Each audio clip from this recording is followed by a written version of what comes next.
Yes, this is Mr. Controversy, and this is the infamous three-point conversion station. Keep it locked.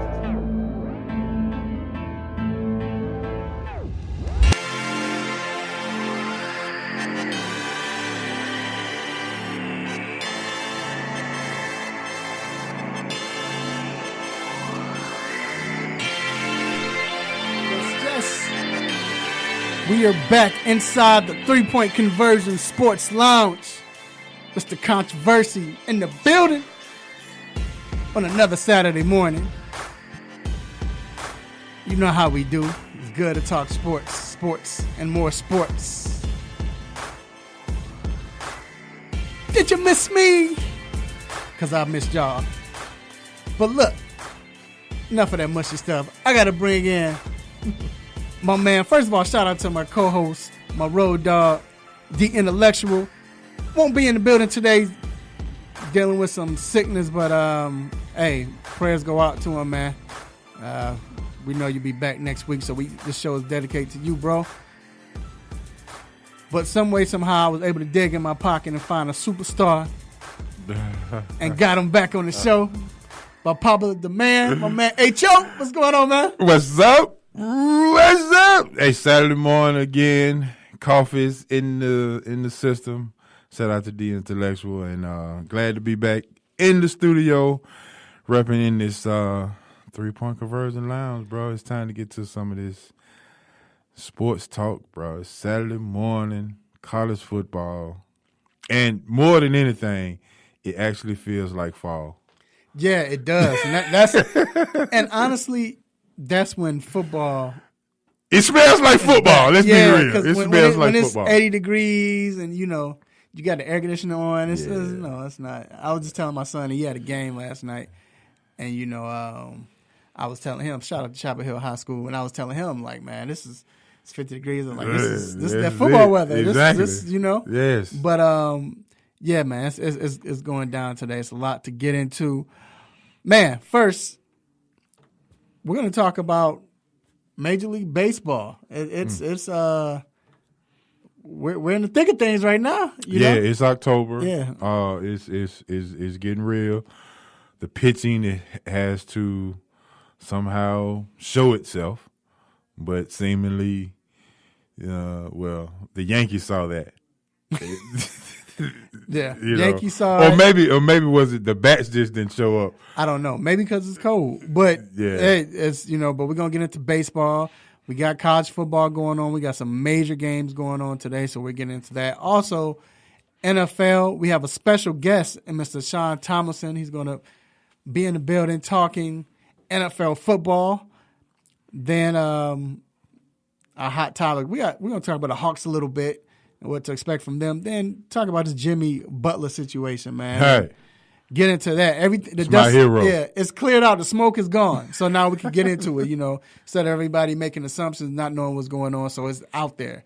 But anyway, so make sure you call in at 404-603-8770.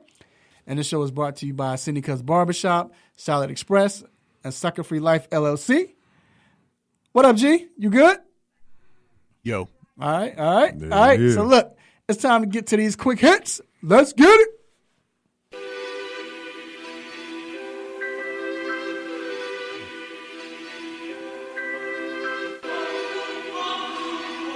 Shout out to Sharon Beats for the sick beats.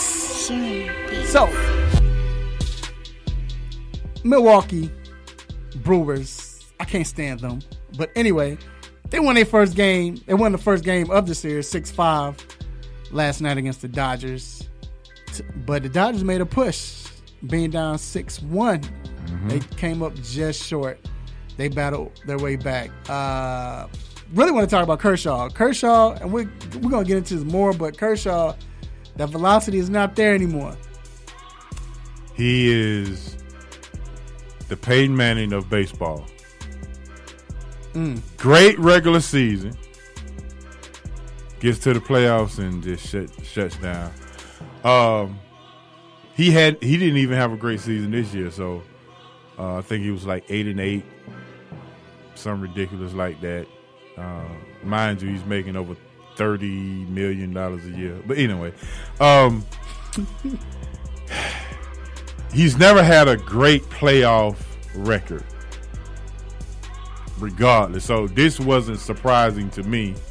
I think what was surprising was he just took advantage of the young Atlanta Braves when they were playing the Atlanta Braves in the NLDS. So he just kind of took advantage of them. But these guys, we go call Milwaukee B&B, bullpen and bats, because they have that. Yeah, but that bullpen almost gave up that game last night. They got to win. But, the bullpen win. proved that they have bats too. And the pitchers, right? Yeah, exactly. Man, that was his second home run for the season. Yeah, so but anyway, we're going to get into all that later on. Moving on. So it's supposed to be a fight. Terrence Crawford and Jose Benavidez Jr. But they had a weigh in, and it got a little heated. Mr. Jose came up first. Terrence walked right up to him. Crawford walked right up to him. Jose pushed him like, get off me. And then Lil Terrence, I don't want to say it like that, but my man Terrence, I say that. He's lightweight. He's a lightweight, so he's little. He threw a punch at Jose. I don't know. It was so quick. I don't know if it connected, and if it did, it didn't phase Jose. But like, honestly, as a boxing fan, this is what you want to see, right? This makes the fight better, right? Let's be real. If this wasn't on ESPN and ESPN trying to get ratings, they wouldn't have did this.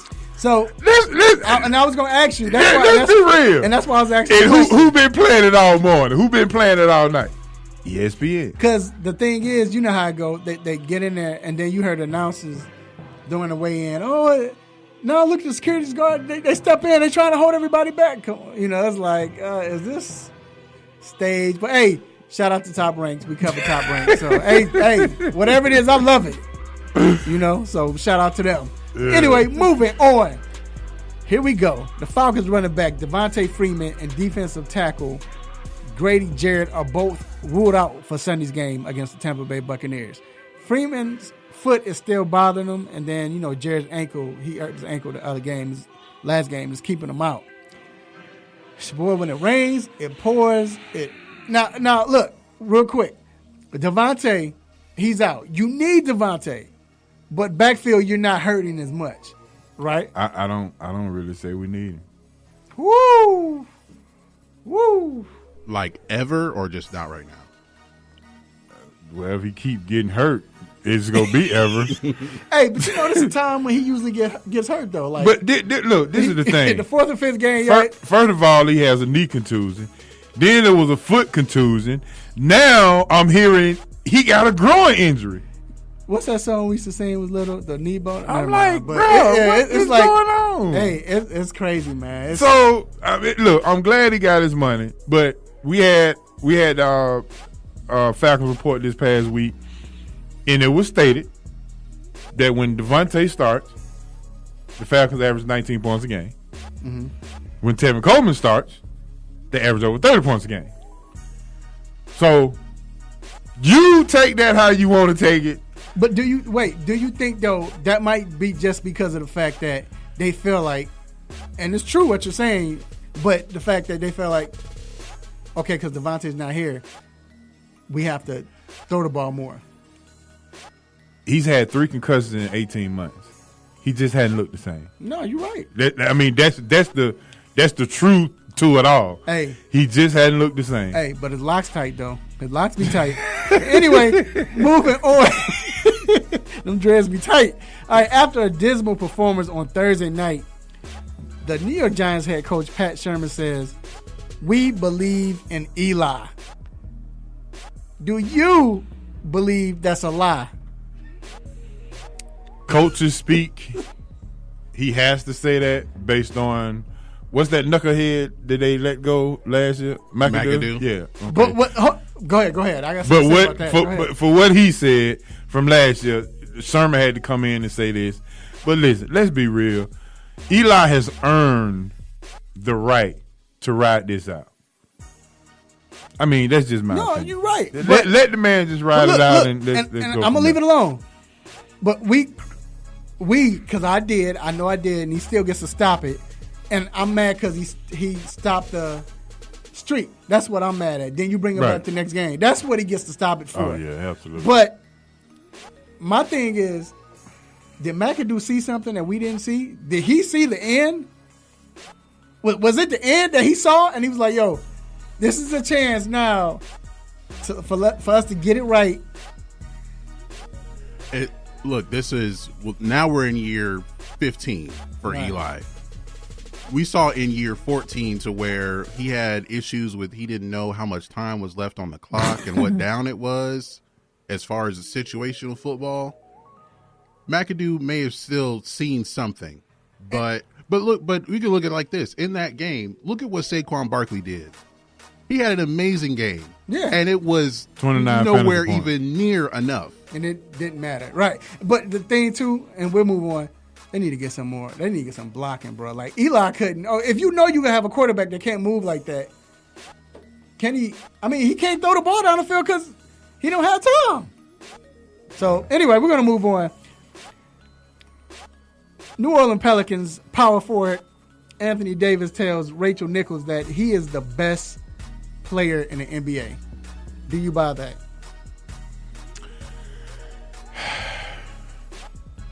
I can see his point. Skill-wise, I don't think he has any holes in his game. None. I think the problem with that is he's not in a big enough market to where we see him all the time. So, and the right person hadn't said it yet. Right. But do you think he's saying it so he can get to the right market and everybody? Because he said, because Rachel brought up, she was like, well, what about LeBron? I mean, you say that you got LeBron James, you have KD. He was like, I play defense. And he said, all of those are great, but I'm MVP battle. I was MVP, close to being an MVP. I was on the ballot 3 times. And then I'm a great defender. Right. You can't say that about them. Right. So, hey, we'll see. Hey, I agree. Listen, like I said, I can see his point. Mm-hmm. The right person hadn't said it, and he's not in the big enough market. Right. And last but not least, our prayers go up to, unless you're not a Yankees fan, but still, Didi Gregorius. He will have Tommy John surgery. It's weird because you don't hear that about position players. A position player. And it's funny because we just asked, shout out to Dr. Donald Fowler. He was on the show last week. Mm-hmm. We just asked him, shout out to Ortho Atlanta as well. He said that with Ohtani, he was saying that it won't hurt him batting-wise. Right. So I think this is a good move. And he won't be out as long. But that wraps up Quick Hits. We're going to take a quick break, and we will be right back.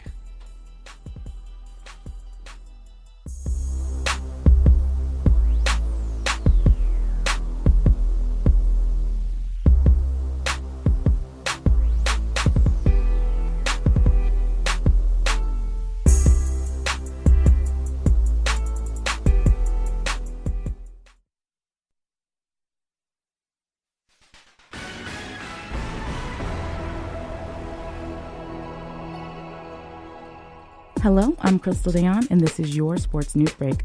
The Atlanta Hawks played their last preseason game against the Miami Heat, losing 119-113. The worst news of the day was John Collins will miss at least the first week of the season. With a 1-4 start, the Falcons will return home against the Tampa Bay Buccaneers. They will be without starters Devontae Freeman and Grady Jarrett. It's game of the week as the Georgia Bulldogs travel to Death Valley to face the LSU Tigers in the game of the week. Bulldogs are 6-0. The Georgia Tech Yellow Jackets are looking to keep the momentum going against the Duke Blue Devils at home during homecoming. Atlanta United are off this week and will return to action on October 21st. Make sure to follow the 3-Point Conversion for all your major sports news updates. It's where fans' opinions matter. There's a lot going on in the world, and your world is always changing. That's why it's important to stay connected. The latest news, the latest entertainment, the newest music. If it's in the air or on the air, it can be in the palm of your hand, wherever you are, with the iHeartRadio app. iHeartRadio. Over 1,500 live radio stations from across the country, and over 15 million songs to create your own custom stations. Text IHR to 45495 to download the app or listen at iHeartRadio.com. Standard text and data rates apply. Long ago, you wouldn't think of galloping on a horse while doing calligraphy, and you wouldn't have attempted to ride your bike while typing a letter. Yet you think you can safely operate a multi-ton vehicle while texting? Behind the wheel is no place to multitask. If you want to BRB, drive now and text later. Lives depend on it. Visit StopTextStopWrecks.org, a message brought to you by the National Highway Traffic Safety Administration, Project Yellow Light, Noise, and the Ad Council. Hey, what's going on? It's your man Terrell Thomas. We out here right now. Big up, shout out to the 3-point conversion.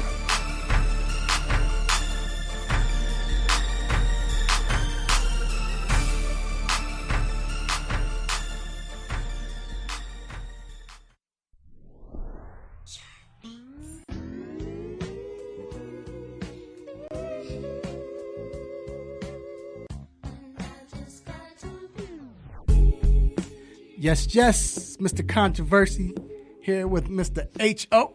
You already know. And this next segment, the hot topic, is brought to you by Seneca's Barbershop, which is located on 3000 Chapel Hill Road, Suite 206, Douglasville, Georgia. Make sure y'all go ahead and check them out if you need a fresh cut. You know, homecoming's coming up. People having pastoral anniversaries. Y'all taking pictures, whatever, man. If you're trying to be fly tonight, you need to go up there and get a cut. One of the only barbershops I know that's open late and early. No chairs, open, because everybody can cut. Good stuff, man. Good stuff for children. You know, they're helping out the children, community. Just a great barbershop and all, man. And shout out to Dwayne Chambers, a.k.a. Baby Powder. And you can check him out on Instagram at Simha the Barber. That's SIMHATHEBARBER. And hey, I don't know if you're watching this. You see the Georgia running back on there Georgia running back getting the cut. I can't think of his name now. Golly. Swift getting the cut. Yeah, Swift over there getting the cut. Shout out to Swift. Got a big game with LSU. Shout out to my man, the owner of the shop, Z the Barber. What up, Z? Appreciate all the support. All right, so first, before we get into this hot topic, I want to talk about these Hawks, man. Just quickly. We saw the big shot by Trae Young. Mm-hmm. I guess it got some people to jump on the bandwagon now and say, okay, maybe we made the right choice or not. With this Hawks team, we don't expect them to go far. But what do you expect this season? Everybody to be excited about this new players club in the arena. Everything that goes with it. That's the barbershop, maybe Top Golf. I should have sent G the photo. That photo at the arena is nice. My bad. But it's nice. But yeah, it's a lot. That's gonna be the attraction. Now the product will be exciting on some nights and probably not so exciting on other nights.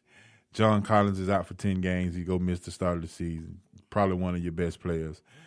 Trae Young is going to be Trae Young, and obviously you're going to have those nights where he's the 30-footer, the game winner the other night and things of that nature. But I am presently surprised with Jeremy Lin. I think that he will bring some stability to this Atlanta Hawks backcourt as a backup point guard. I'm very much looking forward to to seeing Jeremy Lin this year. I think it'll be exciting. Not looking forward to a lot of wins, but I think it'll be exciting. And I just hope injuries don't set them back. Hint, hint, Falcons. Hope the injuries just don't set them back in the growth that I think that they're trying to get to.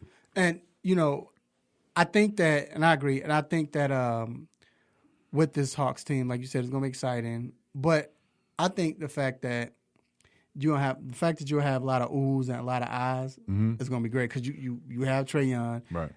Collins, you have not Alex Collins, but John Collins. But it's some names that look out for this year, and you won't be, you're going to be surprised. But DeAndre Bembry, I think he's going to step up. His name's going to come up a lot. They're giving him the keys, come off the bench. Alex Poitras, I like him. He's a good guy. I've been watching him.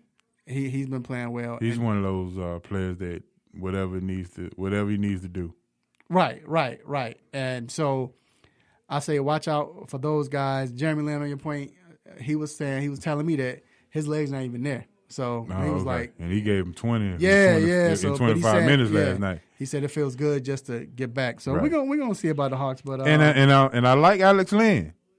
Oh yeah, I like Alex Lin. Yeah. I thought that was a big pickup. Yeah, I frowned upon it at first, but Alex Lin slowly and quietly has become one of those guys, one of them neighborhood watch guys. You know what I'm saying? Right. Neighborhood watch. That's one of the guys that you want to keep your eye on because he can probably get some stability that's probably going to make Detman available during the trade deadline. Exactly. So, but now let's get to this hot topic. Okay. My man, my dog, Jimmy Butler, came out this week and set social media on fire, especially Twitter, because he's been dealing with the Timberwolves, and as far as he came out and said he wanted to trade, it came out that he wanted to trade. All of a sudden. So he shows up at practice, of course, and now all of a sudden he's yelling at the owner, you effing need me, Tibbs, going at it with my man, what's the long-arm kid name? I can't think of his name. Carl? Not Carl. He went at him, but the other guy, I don't know. Wiggins? Wiggins. I can't think of Wiggins' name, but he was going on Wiggins. Now, he was playing third string, right? He was on the third string. And he came in, and they said he was giving them the business. Absolutely. Anyway, then he set up an interview with Rachel Nichols. Was kind of like, huh? Like right after the practice, like, okay. So was this? But through all of that, he said basically it came out to me like he wanted to stay. It's just that he was lied to.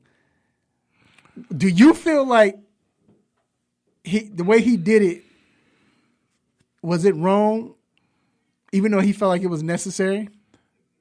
Jimmy Butler was doing what Jimmy Butler does. He got to the NBA the same way.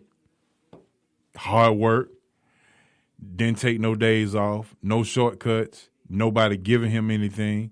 He did the same thing to get to the NBA. Mm-hmm. He even with his first contract, was a $90 million 5-year, $90 million that he's currently in now. That's how he got that contract. So he hasn't or isn't doing anything that Jimmy has not ever done before. He is being authentic. We can talk about what's right and what's wrong about it, but at the same time, you want people to be real with you, so I'm being real. And that's just bottom line to it. Him and the organization are having fits about, listen, you told me this, that's not happening. And he has a problem with the way that they allow some of the younger guys not to be pushed on, those are two separate issues, but still they're the same issues. Tibbs loving it because he old school. He with it. I'm glad you said that because, and Jim, I'm going to let you come in also, because I think we're so used to people using social media and saying that, oh, well, you know what, Tibbs, y'all need me. Yeah, they need me, or talking in third person or whatever. Whereas Jimmy, old school, as young as he is, he just came out, look, this is what it is. Exactly. Pumping up his team. To me, I thought, like you said, with Tibbs and everybody else, that should let you know maybe this guy really wants to be here. Because why would he say y'all need me, but he's saying I want to get traded? That don't make sense. So it's more to the story. Well, he does say it's a situation that he believes it can't be fixed. He thinks there's a possibility, but he just doesn't think it's going to happen. But like you said, he's a guy he came up really out of nowhere and became a late first-round pick. He worked his way up.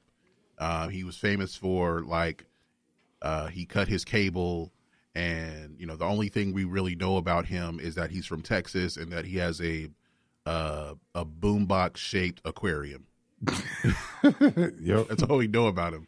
But he's a guy who he say loves to compete and everything, and he feels that what I've always said is that he has the mentality of, I worked my way to get here. I've earned everything I've gotten in this league. And he said the most talented player on the team is Karl Anthony Towns. The most God-gifted player on the team is Andrew Wiggins. Right. And they're not living up to their potential. So it's like, why I've worked my way up to get to where I am, an all-star and all-NBA player. Why aren't you guys working as hard as me, and you're supposed to be better than me? But he's letting the management know, because remember, they offered Wiggins last year.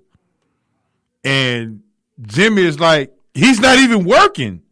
Why would you offer him that amount of money? So I think that he came on and said that he really wants to be appreciated. That's what it is. And you think about where he came from, I think something like he was abandoning when he was young or whatever, and all of that. Just he had a rough. Yeah, he had a rough life. So he wants to feel appreciated. Now, with all this coming out, what do you think Minnesota management should do? Should it be, let's trade him, or should it be, we need to work this out? Because think about it, they didn't get to the playoffs until he got there. Well, they was fourth when he got hurt last year, right? Yeah, when he got hurt, they were fourth in the West. They fell to eighth when he finally came back. Then he had a battle back, right? So you think they should, after all of that, should they feel disrespected? First of all, let's go ahead and speak some facts. Preseason, they the worst defensive team in the league.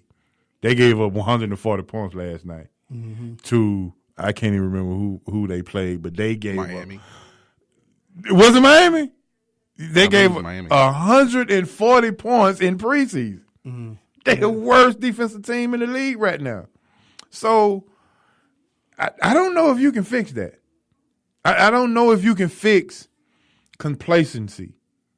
And if Jimmy is having a problem with how the team is going and what are they doing, Tibbs essentially is going to have that same problem, because Tibbs is riding with Jimmy. It was actually Milwaukee.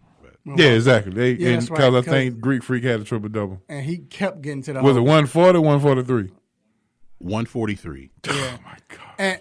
And then now it's like you can't bring anybody. Like, who would you trade for him that is worth? You're not going to Now, I know that he's about to enter free agency, I think, right? Mm-hmm. So, but still, you got to keep him, man. But see, he got the upper hand because ain't nobody. They say, well, we'll just get him next year. I'm not gonna give you something for him now. He wants to stay. We know that. Well, he feels like if the situation can be worked out, then yeah, I'll stay. But he doesn't feel like something good is going to come out of this, because it may actually get worse. We're talking about in the preseason, he took the third stringers and beat the starters 3 games in a row and walked out of the gym. Yep. And he may not have been taken seriously, because there were reports that the starters were like laughing at him as he left after they just got beat. So it's kind of like they're not taking him seriously. And that's proving his point. Right, exactly. Well, he did have this meeting, the players only meeting. It was reported. And then even though my man, the point guard came on and said, no, it didn't happen. Jeff Teague? Jeff Teague said it didn't happen.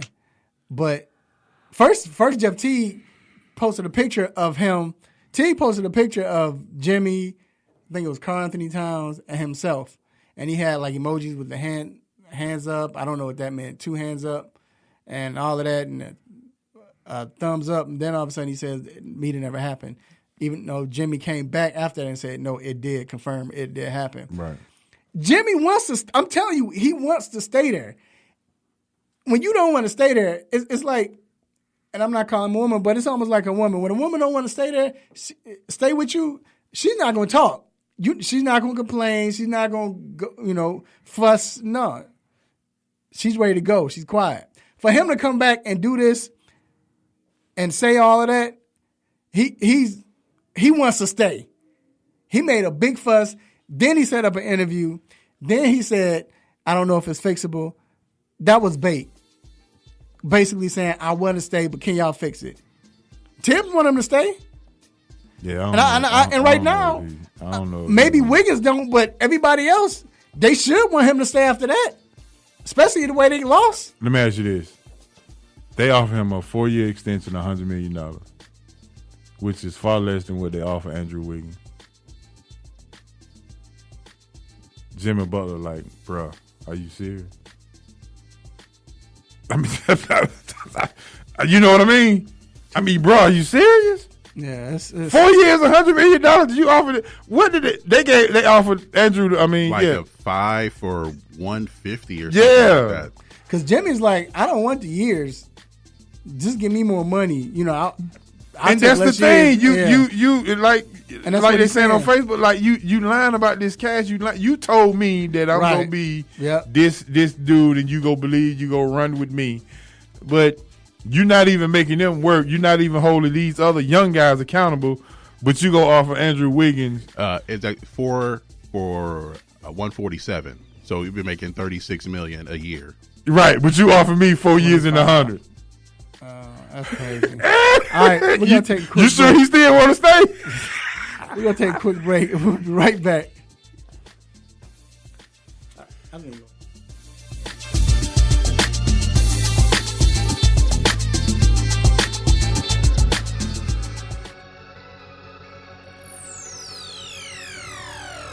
Ladies and gentlemen, this is Cat Williams, and you are listening to 3 Point Conversion Radio.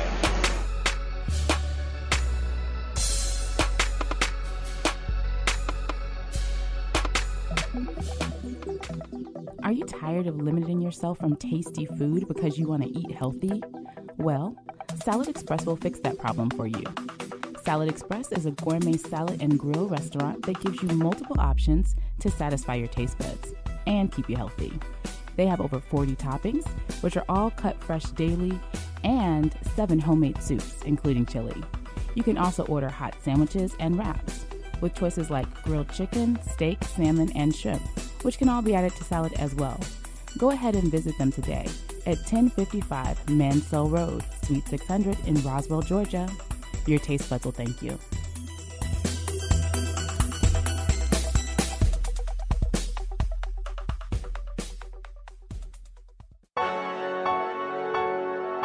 This is Miles Plumley. I play center for the Atlanta Hawks, and you're listening to the 3 Point Conversion.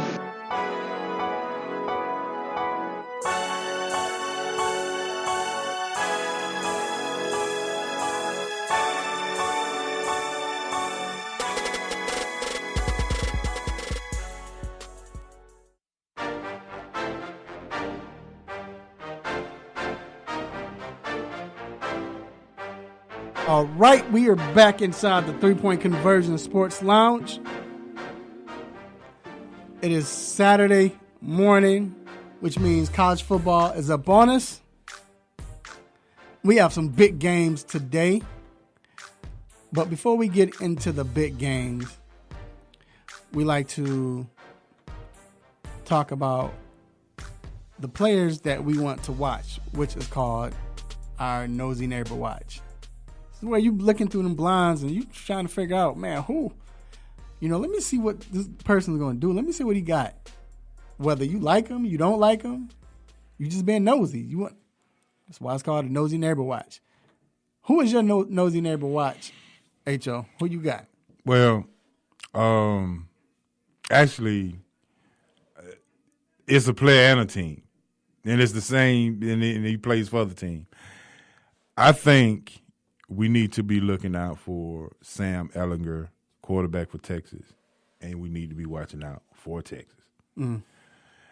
Looking at their schedule, they just came over the Red River Shootout, beating Oklahoma, and the rest of their schedule looks magnificent if you kind of look at it, because I think the only other team that they play is West Virginia, I think. Mm-hmm. But they got West Virginia at home. They got Iowa State at home, and they have to go to Texas Tech, and Texas Tech is basically down to their fifth-string quarterback based on the other night. And I can't believe that they even beat TCU. But anyway, that's a whole nother story. But Sam Ehlinger is what he did to Oklahoma last week. Yeah, it's matter of fact, the neighbor is peeking out the blinds with a whole bunch of folks on the shoulder looking. You know what? The funny thing is, I was probably that neighbor that called you because that's who I had last week. Mm-hmm. Was Ehlinger. I was like, I want to see what he does in this. Yeah. So now I done told you, like, oh, let me look now. Let me see what he's doing. Let me see what he's gonna do. Yeah. No, I feel that. And like you said, they. Now we talked earlier in the beginning of the season. Herman was like, boy, that seat is getting a little hot over there in Texas. It's kind of cooling off now. Yeah, and so they schedule looks favorable. Yeah. So I want to see, but I say let's watch, because this might we'll get into that. My nosy neighbor watch, who I'm peeking out and looking. I didn't turn the lights off and everything. I don't even want him to know that I'm looking. Joe Burrow. Hey, you didn't play that well against Florida. Y'all lost. Y'all should have won, but y'all lost. Threw a pick six. He was my bust of the week. And then now you come back and you have to play UGA. Now, this is not the Big Ten anymore. Every game, and I love my Big Ten, but every game now you have to play. But what I want to see now is how you gonna bounce back from this? What do you have in the tank? Can you bounce? Because you bouncing back is really going to solidify who you are and show who they have. If you can come back and play well, that's what I want to see. Yep. Which leads us into this game, UGA versus LSU. I think this is a big game. I think it's bigger than what most people think it is. How significant do you think this game is? I think it's big for both programs, because now you're finally going to see Georgia have to match athlete for athlete. You're going to see is LSU going to continue to be the same LSU that we've always talked about. They have great players around the quarterback, but just don't have the right quarterback. Right. Now we're going to finally see if Georgia run game is not available to them because LSU have athletes.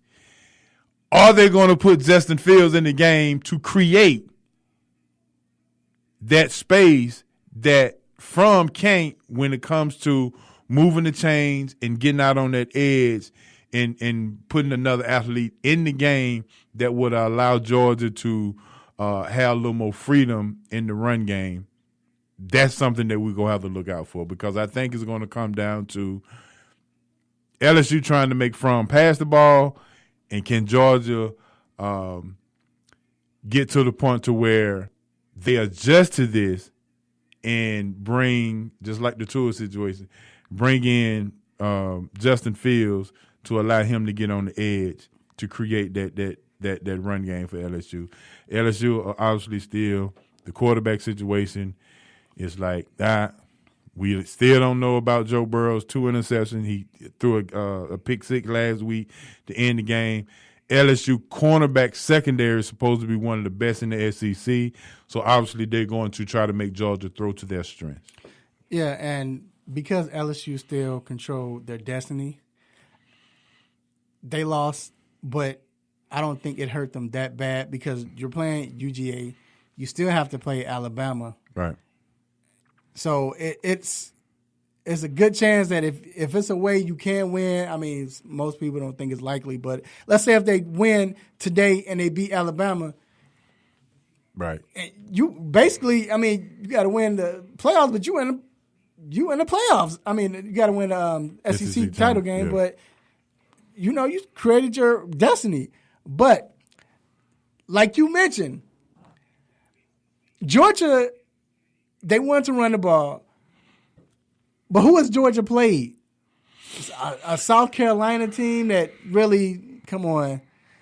So they haven't been punched in the mouth. So if they get punched in the mouth, how do they respond? Remember, this is still a young team. You don't have a lot of vets on this team. Right. And that was one of the things, we talked about, was it the senior leadership? Was it the upper class leadership? Right. That kind of propelled them last year? Or was it just coaching? Can Kirby coach these young guys up?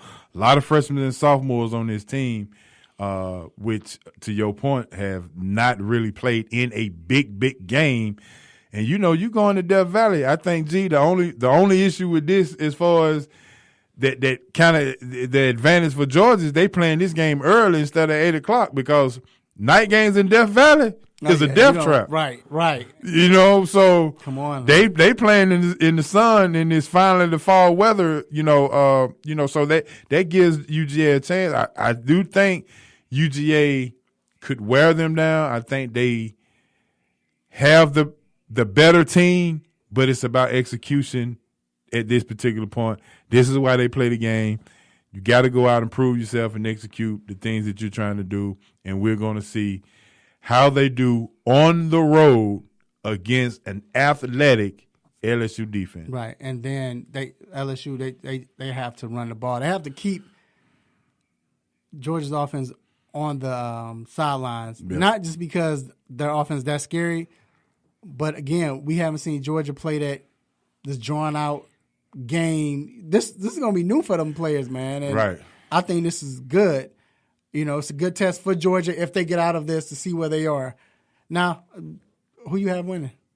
I think Georgia pulls out a close one. They averaging 43 points a game. People will frown upon that and say, well, they got a good team. But, I mean, they really hadn't gotten to the meat of the SEC. Mm-hmm. So that you can look for that number to come down. But I do think because of Joe Burrow, when I saw him play last week against Florida, I have a different take now. Florida has kind of pretty much put the blueprint into action 1 week before the day play Georgia to kind of put Joe Burrow and the LSU Tigers in a situation to where we gonna make him beat us. And I think that will propel Georgia to a game. I say 31-21, Georgia goes down and win. I got the upset. I think LSU gets them 13-10. I think it's going to be tough. Tough game. And I think, like you said, if Georgia can't run the ball, it's going to put Fromm back at quarterback. Not saying Fromm is not good, but again, when you play against those cornerbacks, you don't want that. So Greedy Williams. Yeah, they cornerbacks. The secondary for LSU. They. So now this Wisconsin-Michigan game, I think this is the night game. I think, and they're playing at the Big House. Right. If Michigan wins this game, are they legit? Are they a legitimate contender for the playoffs? If they win this game, they have a two-step process.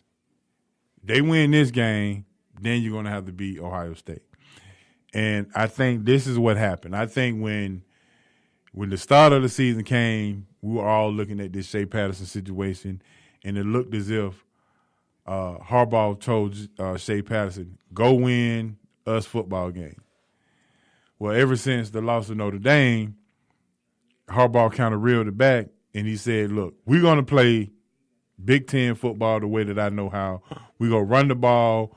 We go mash. We're going to put you in this pro offense. So he's pretty much made Shea Patterson a part of what they've always done. And this is how Michigan has gotten on the road. And so, and their defense has been stout. They was some growing pains in the beginning of the season, but I think their defense is just as stout now than ever. So with the improved defense and obviously the improved offense and Higdon running the ball the way that he's running, you actually got a mirror image of the teams playing today. Run the ball, pro-style offense, play action pass, play defense. That's what you're going to get out of Michigan and Wisconsin today. Wisconsin necessarily hadn't impressed me like I thought they would have with all the senior leaderships and the the upperclassmen and things of that nature. It's just something about whatever they've not done this season, getting Taylor involved in the run game like we thought he would be, another 2,000 yard rusher. Not so fast right now, and I definitely not go. I don't know if he can get 100 yards on this Michigan defense. I think it's going to go down to the wire. This will be a defensive challenge game, and I think the run game is going to be the key and the difference. Shea Patterson, being athletic as he is, will probably be the difference in this game because he can move the chain. Hornibrook, he's not. Nah. Yeah, he's not that type. And then I'll say this with this game. To me, Wisconsin has always been that team. I feel like it's like I would get on the SEC teams about this. Is the fact that there's alarm clock. Play too much. It's the fact that I think that with Wisconsin, they're ranked 15th. That's just because we got to rank them. We're so used to them being good. That's a repetition. It's like with some of the teams with SEC, but I don't think this year they're not that good. Now, if Wisconsin somehow wins, because it's going to be, like you said, it's going to be a defensive battle. If somehow it's going to be because of a turnover. If they win this game, it's kind of like it's not good because they're not good. Like Michigan, I think Michigan is starting to. Yeah, Michigan and like I was saying, I can relate them kind of to Texas. They're finding their rhythm, and and I'm like, hey, we made a big deal about it, but as soon as you took that press off, the about the Shea Patterson and Harbaugh. Listen, they was able to play and do their thing, and this is pretty much what they do every year. They get down to this point. If they beat Wisconsin, that's one step. The second step is, can we beat Ohio State to get to that situation to where we can be the head dude in the Big Ten? And that's what this is all about. To me, this is more of Michigan than Wisconsin. Exactly. Look, we're going to take a quick break. We're going to be back to talk some NFL football. We'll be right back.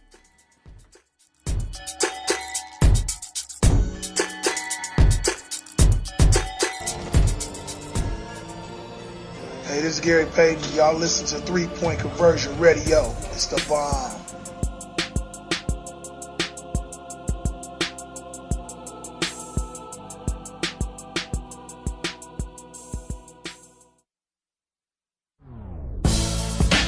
What's up, world? This is Vincent J, aka the Fantasy Guru, and here are your fantasy facts heading to Week 6. The Oakland Raiders are playing against the Seattle Seahawks in London this weekend, which means running back Marshawn Lynch should be a great play. It's a revenge game, and players always thrive when playing against their former team. The Seahawks gave up 3 rushing touchdowns to Rams running back Todd Gurley last week, so I expect Skittles to at least get one. One player who I benched this week is Carolina Panthers tight end Greg Olsen. Look, I know it's slim pickings with tight ends this season, and you may not have a choice, but he might be a little rusty. We all know Olsen's past history woes, and I won't trust putting him in my starting lineup just yet. Let's give him a week to see how his foot holds up. My sleeper pick this week is Seattle Seahawks wide receiver Tyler Lockett. Did you know he leads the team in targets, catches, receiving yards, and touchdowns? Lockett has scored a touchdown in every game this season except one against the Arizona Cardinals. He's a true deep threat to quarterback Russell Wilson, and he should get quite a few looks this weekend against the Raiders. Now, if you want to check out more fantasy facts and my ahs and ahs, make sure you continue to follow me on the web at the 3pointconversion.com.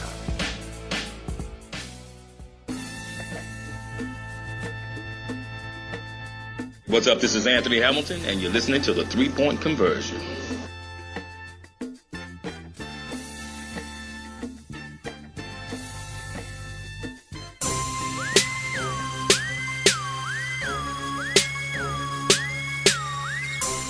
All right, we are back inside the 3-Point Conversion Sports Lounge. And we want to give our congratulations to Drew Brees. You know, he did it after the show Monday night. Crazy. It's funny because The Intellectual was just talking about that in his What's on My Mind. He talked about Drew Brees, how he doesn't get enough praise and all that. So, beast, man. Straight beast. But we had to bring in a family member that we hadn't talked to in a while. And it's been a minute. But I think this is his first appearance back since the NFL season started. And that's none other than our cousin, Mr. Sean Thomason from Bleacher Report, NFL analyst. What's going on, Sean? Oh man, doing well. Yeah, just it's good to be back. Having some adult beverages with you boys and talking some football. Yes, sir. So look, man, we're gonna get right to it. It's a lot of good things going on, a lot of interesting topics in the NFL. And my first question is, look, we're in Atlanta. We see what's going on with the Falcons, injuries and the way they're playing. Is there any hope for the Atlanta Falcons to turn it around and make a run in the division? Because that's the only way they're going to get in right now. It looks like it's the division. I would say if you go to 1-5 tomorrow, and I think the Falcons can pull that one off tomorrow. But so it just, the hope is dwindling quickly, and only because of that defense. And you mentioned it, those injuries are just devastating. To lose those two players, Neil, so early in the season, they're just a pillar of that unit. And then what you're doing is you're asking in the offense, and this isn't really a recipe for success, to keep winning shootouts. And no matter how good the offense is, doing that every week is incredibly difficult. It requires being precise all the time, not even a tiniest slip-up, because if you don't at least get some kind of points, a field goal even, off every drive, you feel like you're going to lose. And that is no way to live as a football team. And everything I just said can be applied to the Chiefs, too. I guess the difference is the Chiefs, it feels like they still have some kind of weapons on defense, like Eric Berry, et cetera. But, it's looking tough, but I think the biggest positive I could say to the fine people there in Atlanta and Falcons fans is, I think this year if it's a bad year, it'll be kind of a blip, right? Once you get everybody healthy and back, I think next year will be just fine. And, Julio's been taken care of and happy now, and Calvin Ridley looks fantastic. So I think things will come together, but this year has not been pretty so far. All right, Sean. Hey, this H.O., I appreciate you taking it easy because I'm a Falcon fan, and I agree wholeheartedly with you and all that. But my question is going to be to a person or a team that the Falcons may not even appreciate at this particular point because of the Super Bowl. But I do have a question to see, how do you feel about Brady calling the NFL a glorified college football league now? Yeah, I feel like there's been a big reaction to that. I think that's always been true, though, hasn't it? I mean, I listen, the NFL has always been a league that looks, offense and defense, when those two units are scheming, obviously the offense is first and the defense reacts, they look to college football, for example. I mean, every offseason we hear stories about NFL coaches going to the top college coaches like Lincoln Riley and getting some advice. And over the years, we've seen that develop. The spread has, now it just seems common. But there was a time, 5-ish years ago when the spread wasn't around nearly as much. RPOs right now, run pass options. I mean, that just wasn't happening until 2-3 years ago. Read plays. When we think of how Kaepernick, when he was at his peak, and RG3, he's sticking it in the running back's gut and reading that defender. That just wasn't happening for a while either. Then that faded away. I mean, there's always been this element of taking what college football does well and tweaking it and then making it even better, and then on to the next thing. So, it really is that's always been happening. And what the defining difference to me in the NFL is you have all of the best minds just sort of develop those schemes in a different way and apply them to the best players in the world. So, I kind of agree, I guess. Yeah, I do too. I think that it's just evolving, I guess. I mean, I don't like it because I thought it hurt RG3, and it's going to hurt the development of quarterbacks. As good as Mahomes is, if he continues to play in the system and then somehow, God forbid, but Andy Reid gets fired or he gets traded, whatever, he's going to be looking lost. Well, but yeah, I guess, but hasn't that always been true? It's both things feed off each other, the quarterback and the system. We're talking about on the most fundamental level a sport that is rigid. It's defined. We need well drawn up plays. We need well thought out concepts and schemes.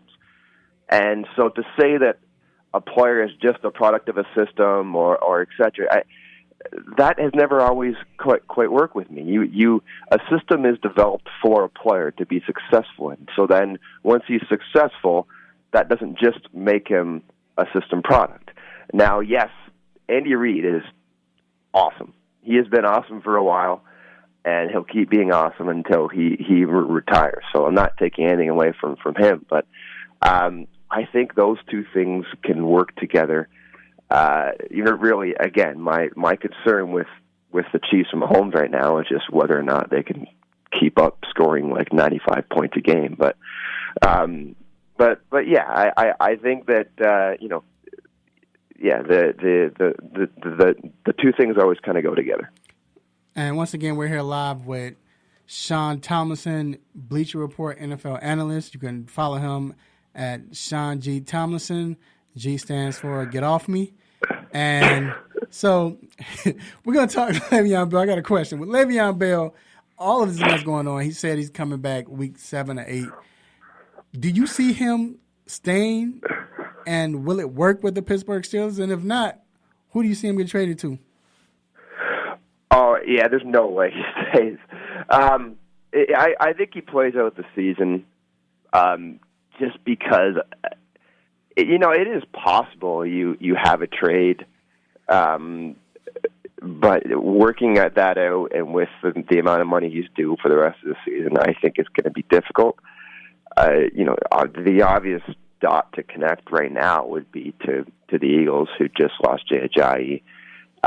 Wendell Smallwood looked pretty good the other night there, but still, we're talking about a contending team trying to defend their championship. So that could be a possibility. But I think that what'll be the most interesting is how and what the Steelers do with James Conner. Now, he hasn't kept up his early pace. No one expected him to, but he's certainly done more than enough to warrant a role, and he's going to be their future next year too. So I think this is going to work out for everybody involved. That Le'Veon Bell held out because he doesn't want 400 touches on his body when he's only 28 years old, and then not have that long-term commitment. Well, he won't get as many touches now anyways. And then he'll still be able to produce and do his thing going in the second half of the year. And then he'll be able to, ideally stay healthy and cash in like he wanted to. So I think this works out for everybody except probably Steelers fans, because that team is struggling for it. Just that's been a confusing team. Hey, Sean, got an interesting question for you. Back in the day, we seen Mike McCarthy, Andy Reid, Sean Payton be the head coaches and the offensive coordinator. It kind of died down a little bit. Now we're getting these young coaches, Sean McVay, Matt Nagy, Doug Peterson, Shanahan are the head coaches and the offensive coordinator. Do you see this young group of head coaches being the offensive coordinator a trend now? I think that it's hard to say. I think that those guys are so unique in their football genius and sort of mastermind. With McVay, what stands out to me, there was a viral clip a few weeks back where someone was asking him about random plays from years ago, and he could name the exact time they took place and exactly what he called. And he's just so wired in at all times, and he's thinking so quickly, and the way that and Nagy too, and he's just being so innovative. One of his first plays he calls with the Bears, he has two running backs in the backfield. Tariq Cohen lead blocks for Howard. So it's really hard to gauge right now. Those guys, and you see Nagy. We just talked about Reid. Well, Nagy's brought up with him, and McVay learns at a really, really young age. I mean,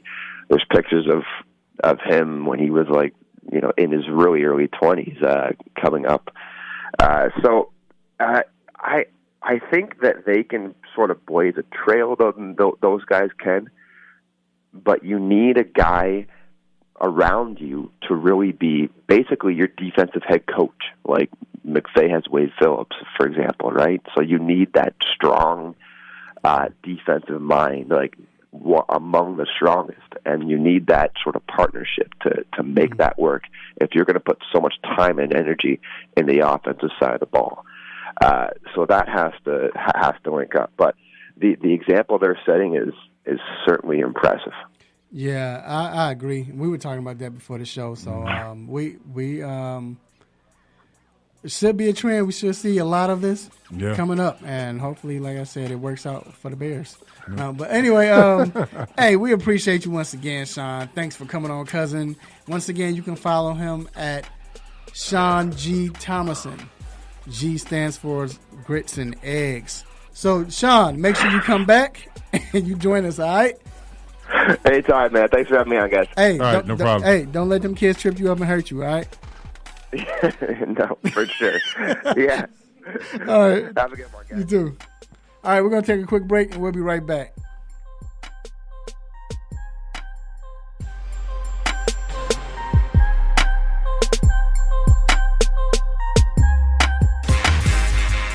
You're tuned into WWE AM 1100. The opinions expressed during the sponsored programs on this station are strictly those of the program hosts, guests, and callers and are not necessarily those of Beasley Broadcast Group, this station, its staff, other advertisers, or agencies. Have you been looking for a radio station that gives you sports? I don't believe it! It's a touchdown! Entertainment? Are you not entertained? And other special interest talk shows? Well, isn't that special? All on one app? Yo, that's dope. What app is that? It's the real 1100 AM app for WWE. Grab it for free in your Google Play or Apple App Store today.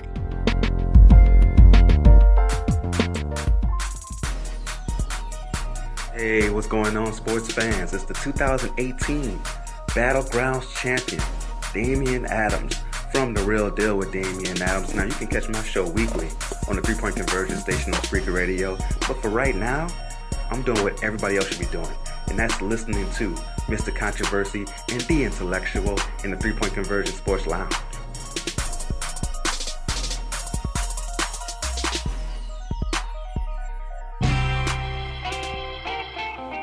No mercy. Don't let up on him. Go hard on him, Mr. Controversy.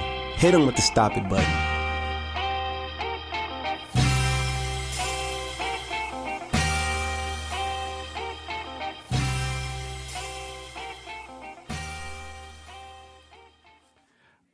All right, we are back inside the 3-Point Conversion Sports Lounge. I want to take this time to thank everybody that's listening, following us, watching us on Facebook Live, listening live, or even as a podcast. If you're listening to it later on, we appreciate you. Definitely appreciate the support. We couldn't do this without you. And I want to definitely give a shout out to another Falcons fan. And right now, he's waiting on his son to get a haircut. He's at the barbershop right now. I probably don't even know I'm looking at him right now. But my man, Bron, what up, Bron? Yeah, we know you waiting for Z. Falcons fan. He probably hiding right now because of what's going on. I know you are, man. But, hey, I would too. You know, all them years the Falcons gave me trash about my Bears. And I think he was one of them. But y'all won this, 5-9, 1-4, whatever? Whatever, man. I appreciate you listening, Brian. Hey, it wasn't me, man. But anyway, we're going to, it is time for the most infamous, the most famous Stop It segment. Let's get it. Stop, hey. Stop, stop, stop, stop, stop. Stop it! Stop it, stop it. Yes, S-T-O-P, new word, I-T. Stop it! Stop it. Get some help.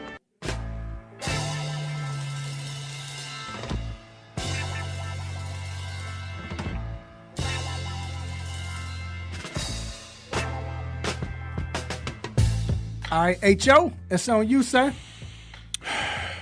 I have a stop it and an honorable mention. Okay.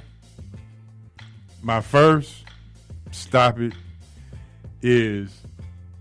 goes out to Lonzo Ball for your very first shot in preseason. All net air ball. All net air ball. Stop it. Listen, you shot 36% from three last year, 46% from the free throw line. That's all we talked about. You say you've changed your form, you've been working, your dad been saying you've been in the gym, you done had a diss track against Kuzma saying that you shoot better than him, you had surgery, supposedly. Then you come into your first preseason game and you put up a three, and it's an air ball for all net.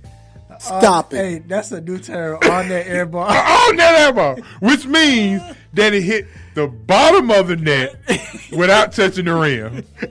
And it didn't go in.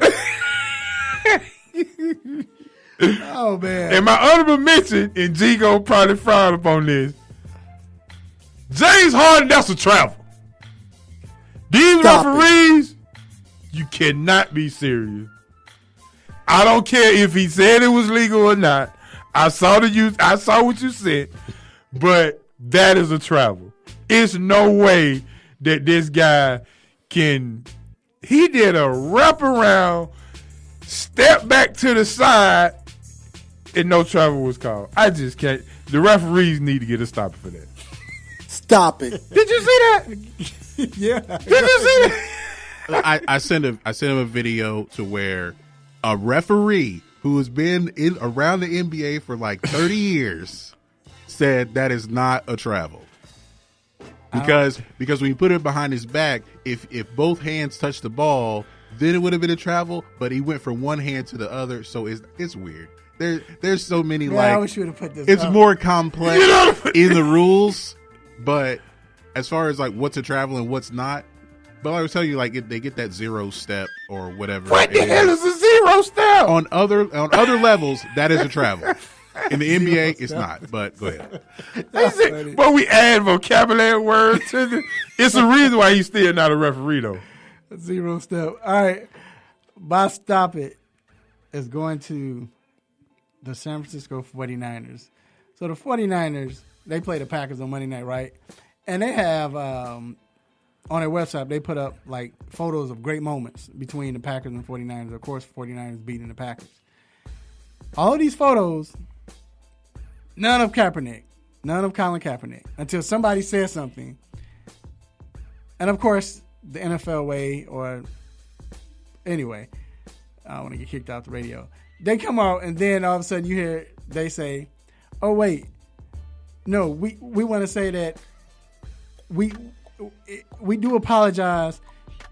You know, the fact that we messed up, we forgot. It was a mistake. Trust me." This oversight does not reflect the respect and appreciation of our ownership and team that we have of Colin. Then they later put the photos up. Stop it. The crazy thing is, you don't put him up. This guy has not just memorable, but history. That's This a guy, record he broke. He broke a record. He ran for 181 rushing yards in the first playoff game he played in, and it was against the Green Bay Packers. They beat him. The next season, the first game, he threw for 413 yards in a win. Then that same season, in the playoffs, he goes to Lambeau, and they beat the Packers on a game-winning drive at the end of the game to win. Come on, man. Stop it. Same, man. Stop it. Thanks. Get him. Stop Get him, it. G. Get him. Stop it. It's crazy, man. But look, any words say you? Hey, it's almost like, you know how you go to church and the pastor would say, I know I'm talking to somebody in here. God is going to work with you. Right. Or I know y'all going through something. I know somebody. Well, yeah, everybody in here probably going through something. That's easy to say. So what you're saying is not really affecting me. Right. So what San Francisco is saying, it's fluff. Yeah, man. It's just straight, just fluff. And then the funny thing, what I was surprised of, the way the San Francisco 49ers handled it when he was there, they were like, I mean, if that's what he wants to do, we support him. They said it when he was there, and then You know what the biggest problem is with this? It's that somebody had to inform you. Yeah. That it's not there. Like it was, like somebody conveniently forgot.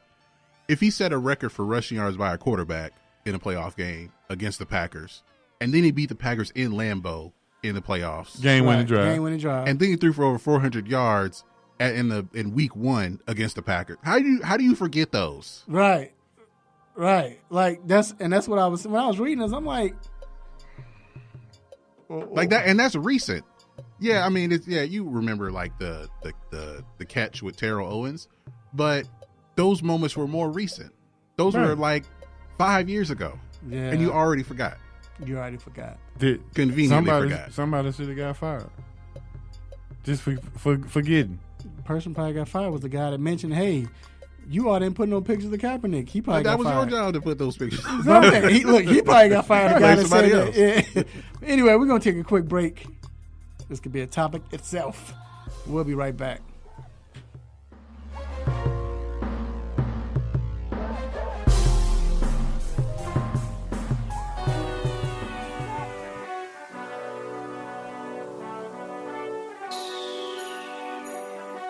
Let me break down to y'all what's so dope about the three-point conversion.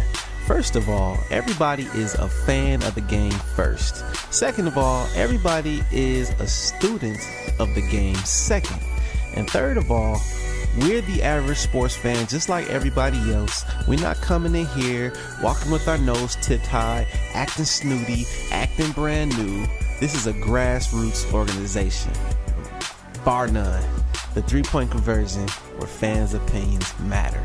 Be sure to visit the website www.the3pointconversion.com. Get your fix, get your articles, multimedia, and everything else that you, as a sports fan, need. So again, the3pointconversion.com. It's where it's at, man, where fans' opinions matter.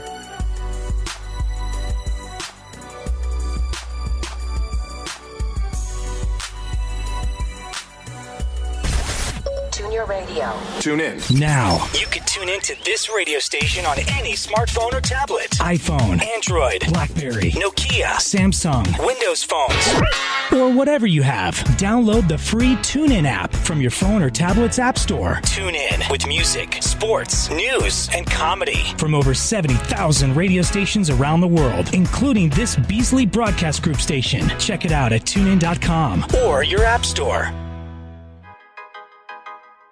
Hi, I'm Cole Johnson of Cole Sports, and you're checking out the 3-Point Conversion. Keep it locked.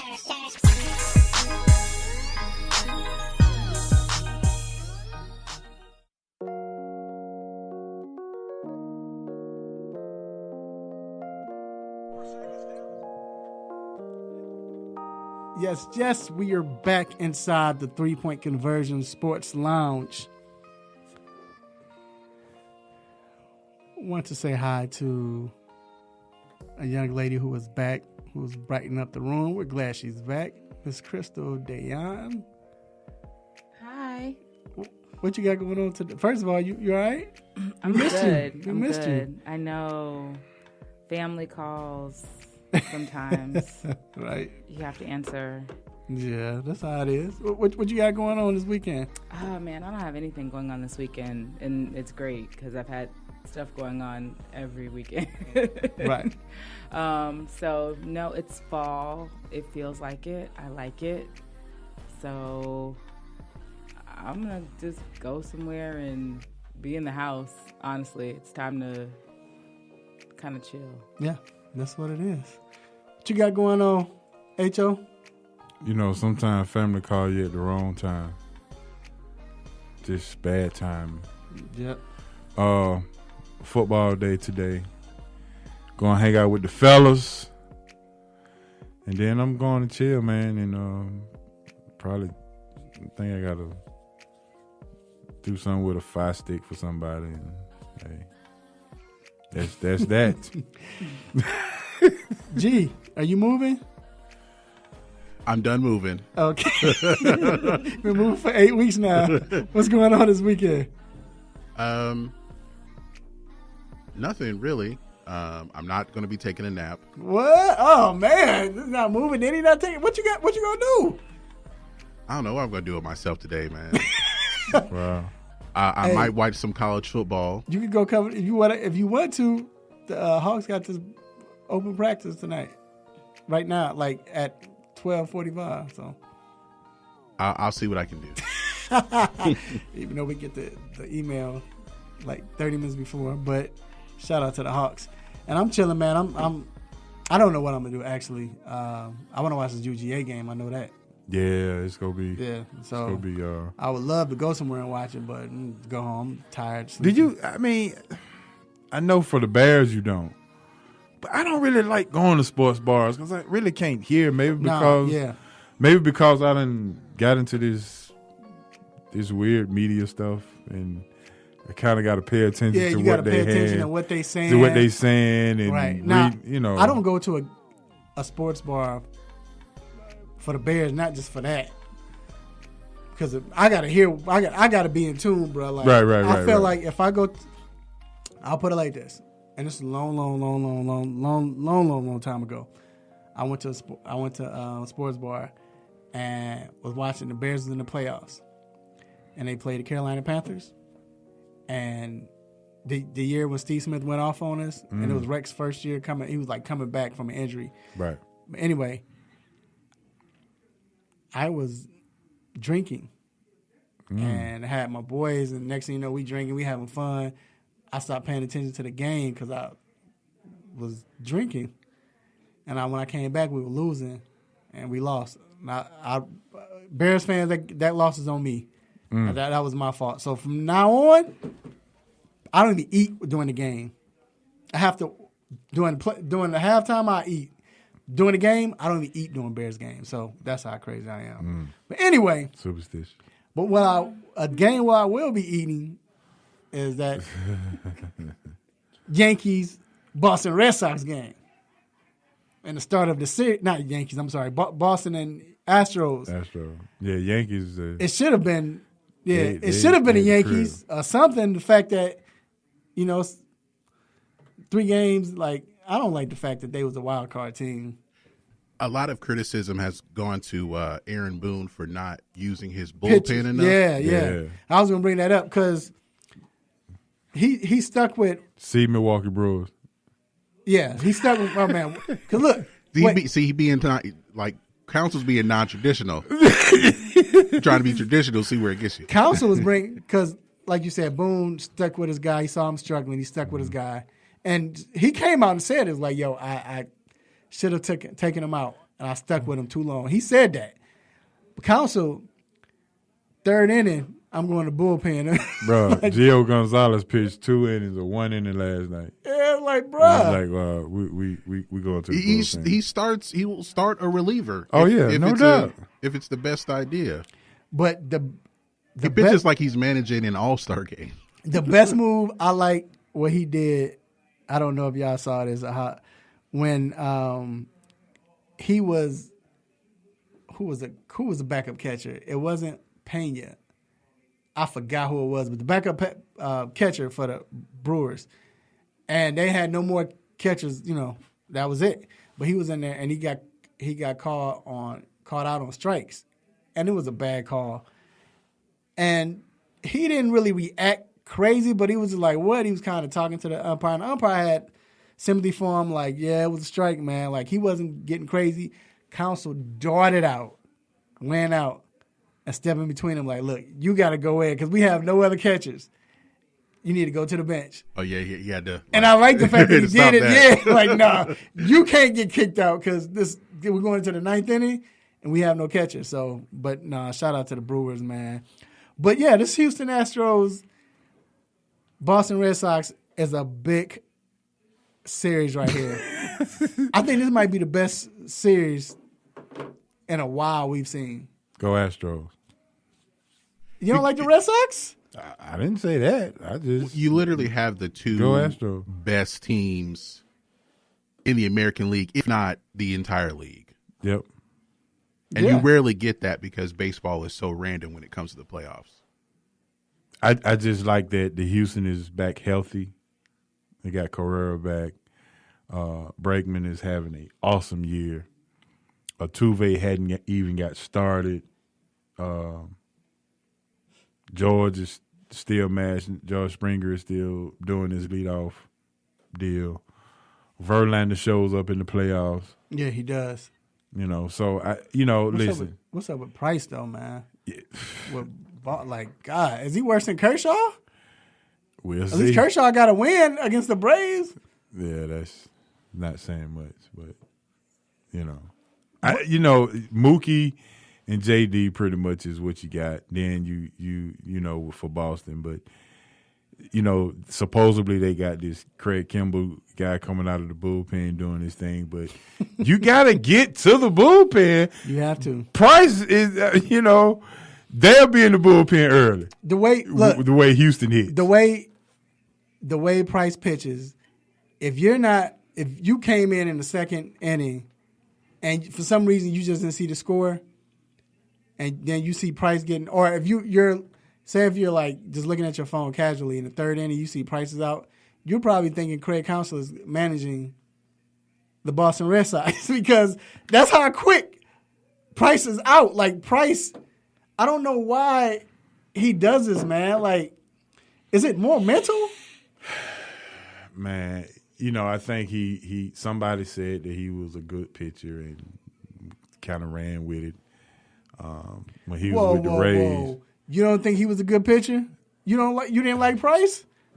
Price is one of my favorite pitchers. Good pitchers are born in the playoffs. That's a shot at Kershaw. Hello. Hello. I ain't bagging. I'm a Jimmy Butler that thing. Hello. Yeah, exactly. It only counts when it's in the playoffs. I mean, it don't count during the regular season. Right. You're right. I mean, Verlander last year didn't have a great season. Got to the playoffs. Oh yeah, he manned up. And you know what type of pitcher you are when, let's say, okay, Price starting game 2. Price is starting game 2, because they're like, you know what? I mean, it wasn't like we're going to start him. No, they're going with the ace first. They, usually the pitchers come out, the ace is going to pitch this game. Right. But you're that type of pitcher when we can say, you start with your ace, we're going to pitch him game 3 or game, like when Madden, I think Madden started, God, I'm missing names, but. This year? Our last year. But our ace, he's not even our ace, but from Boston Red Sox. I can't think of his name, Lee. Number 34. I cannot think of his name. But our pitcher that always come in, he always come in, I'm going to look him up. Always come in, he always do his job, always win playoff games. He's a big-time game pitcher. I can't think of his name right now. But Madden does it. They should do it with Stewart with the A's when he come in. You just have that pitcher that, look, we don't have to start him game 1. We'll start him game 3 because it's strategic. But with Price, it's not like that. Kershaw, he started game 1. Well, just as I said with Price, you could say that Price is worse than Kershaw in the playoffs. Hello. Looking at Price, he's career 2-9. Bruh. 5.28 ERA. Bruh. Keep going, G. He's giving up 14 home runs. Hell, give him a stop it for that. Stop it. Again. But on the other pitchers side, are made in the playoffs. On the other side, Kershaw. I couldn't think of his name. John Lester. I'm tripping. On the other hand, Kershaw is he might be considered average to a little below average. He's career 8-8 with a 4.26 ERA. I mean, it's better than 2-9. But that means that your hitters are getting 8 runs, and you know what I'm saying? Yeah, they're just scoring. Yeah, if he has the offense, yeah. But so Greg Maddux wasn't a great pitcher in the playoffs. He gets shelled. Yeah, but smokes. Well, he was money in the playoffs. So with the Houston Boston series, what are the keys? Like what? Because we know Boston, they got them hitters. Right. We ain't talking about the ones on Bankhead. We talking about baseball. Yeah, not them other hitters. Right. But I think Chris Sale is pitching tonight for Boston. And I think it's going to be because both can hit home runs. Right? I think this series is going to come down to who can play ABC baseball the best when those home runs are not being hit. Okay? You got the Green Monster in Boston. Anything that goes to the Green Monster in Boston is a home run in Houston. Right. So can someone bunt someone over when you get a leadoff double? Can you get the run to the third? Can you hit it to the right side to get to the third? Can you get sacrifice flies to get in to get an RBI from third base? Who can take advantage of walks? Is anybody going to steal bases?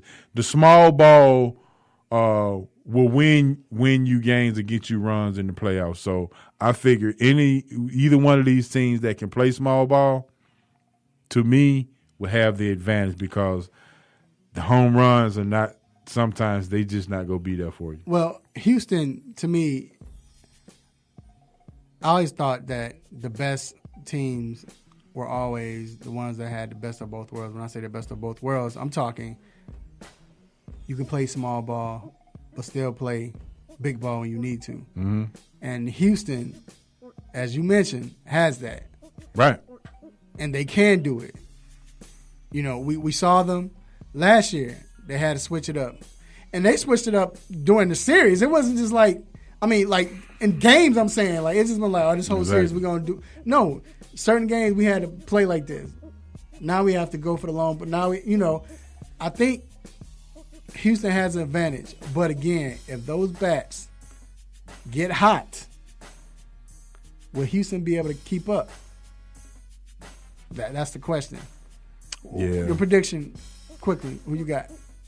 I got Houston in 7. Yeah, I got him in 7 also. I was going to say 6, but I got him in 7. And I wanted to ask G, and maybe we can look this up during the break. Is this like when the last time two 100 teams facing each other this late in the season? It's probably been a while. Yeah, that's. I mean, 103 wins, 108 wins. Yeah, not in the World Series either. We talking just. Yeah, this not even in the world. Yeah, this that's crazy. That's crazy. That's crazy. Look, we're gonna take a quick break. We're gonna be back with our picks for the weekend. Stay tuned.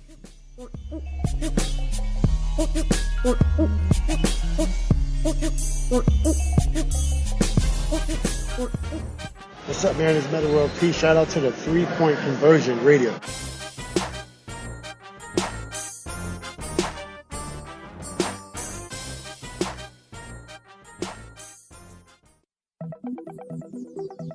Are you tired of limiting yourself from tasty food because you want to eat healthy? Well, Salad Express will fix that problem for you. Salad Express is a gourmet salad and grill restaurant that gives you multiple options to satisfy your taste buds and keep you healthy. They have over 40 toppings, which are all cut fresh daily, and 7 homemade soups, including chili. You can also order hot sandwiches and wraps, with choices like grilled chicken, salmon, and shrimp, which can all be added to salad as well. Go ahead and visit them today at 1055 Mansell Road, Suite 600 in Roswell, Georgia. Your taste buds will thank you.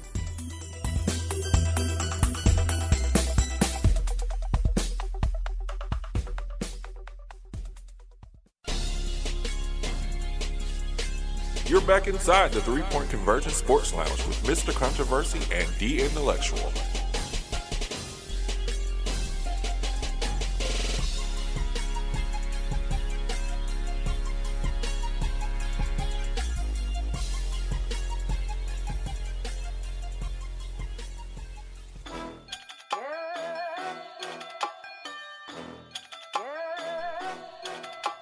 All right, we are back inside the 3-Point Conversion Sports Lounge. It is time for weekend picks. We're going to hand the mic off to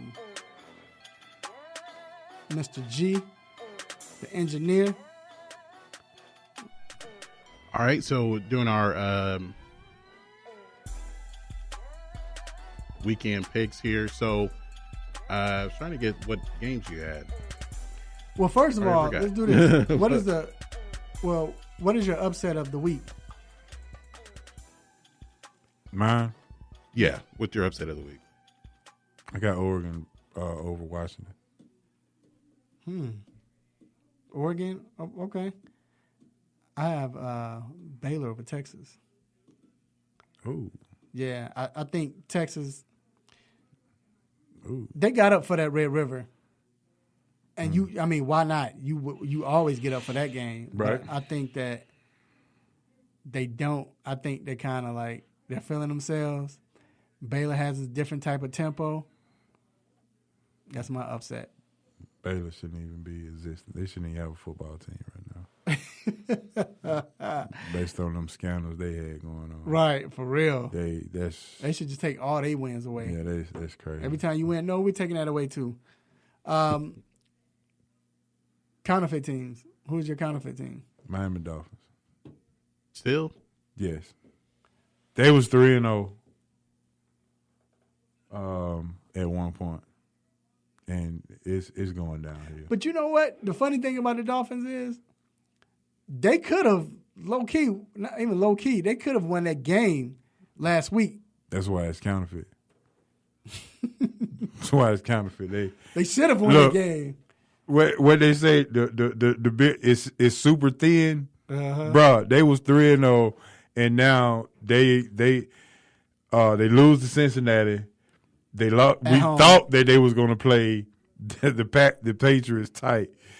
I think they got a couple of games coming up. They play us. They gonna lose. Well, yeah, they got the Bears and then the Lions.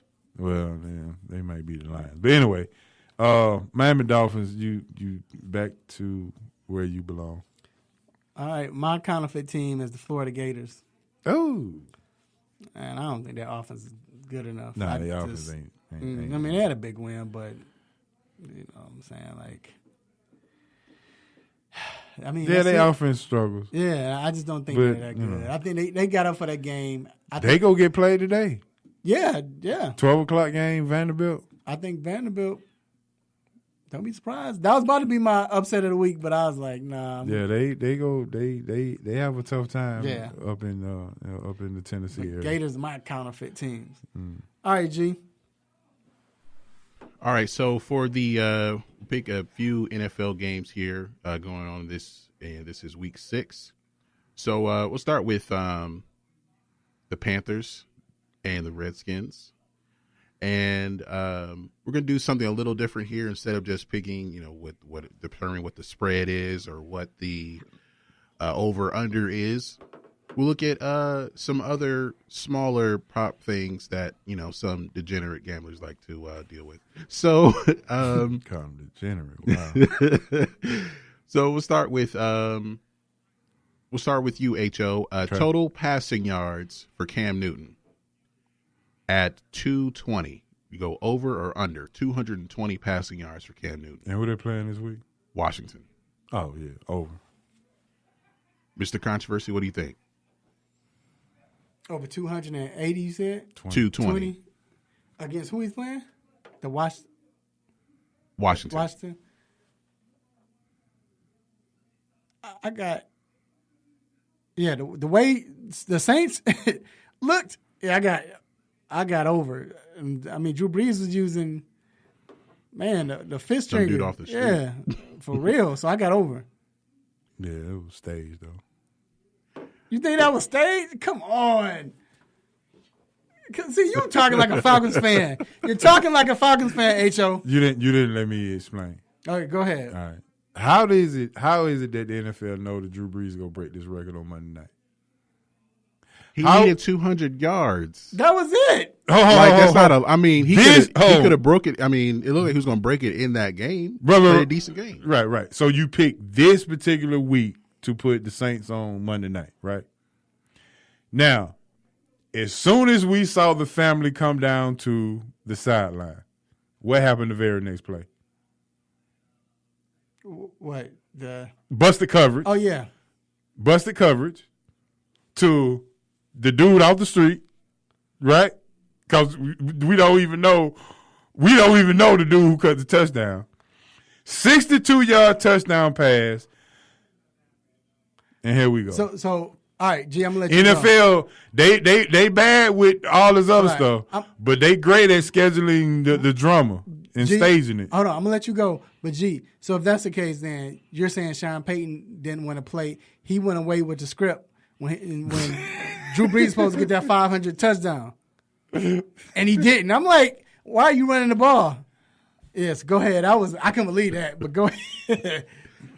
All right, so next game we have is trying